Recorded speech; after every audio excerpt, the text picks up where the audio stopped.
Happy Enslave and Indian Day! Woo!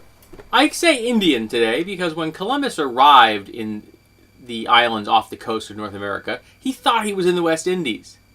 And he thought he was encountering Indians, hence the term. He, of course, wasn't. Columbus never actually set foot on the North American continent, and he was not, in fact, the first European to actually land on North American soil. The Norse had been there long before him, by 500 years. There's a very good indication that the Basque had been fishing off the coasts of the North American continent for quite a while before he ever set sail. And people had been on the North American continent for 15,000 years before Columbus was ever born. So he didn't really discover anything. He did, however, rape, rob, and enslave. Those things he did do. He did them in abundance. In fact, some of the people he used as sex slaves for his men were so these women were as young as 9.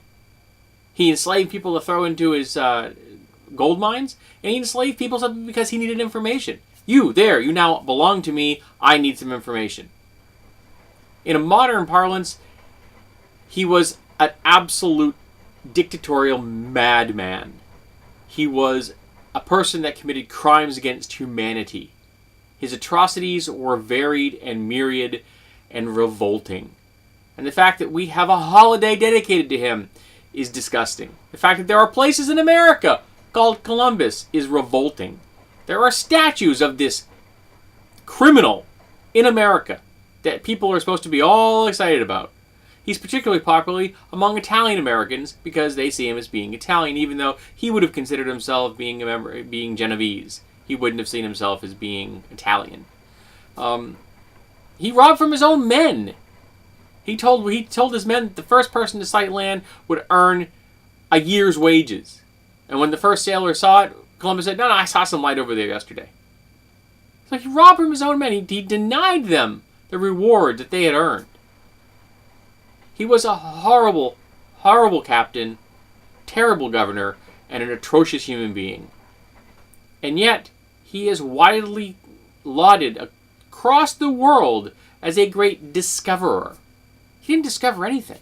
Not to mention, what he went out from Europe to find, which was spices, he failed at.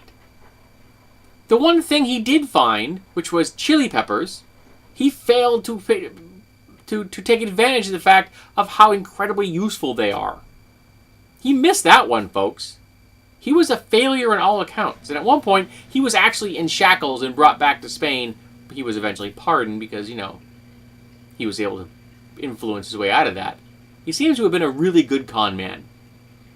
Besides robber, rapist, and enslaver. He was just a horrible human being.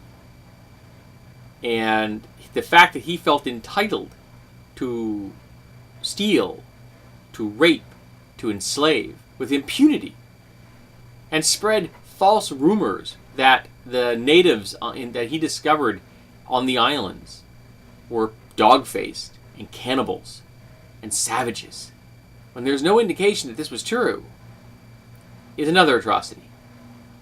So, screw you, Columbus. You do not deserve any of the accolades that have been that have laid at your feet. You, in fact, probably need to be put back in shackles, thrown into a cell, and have the door welded closed.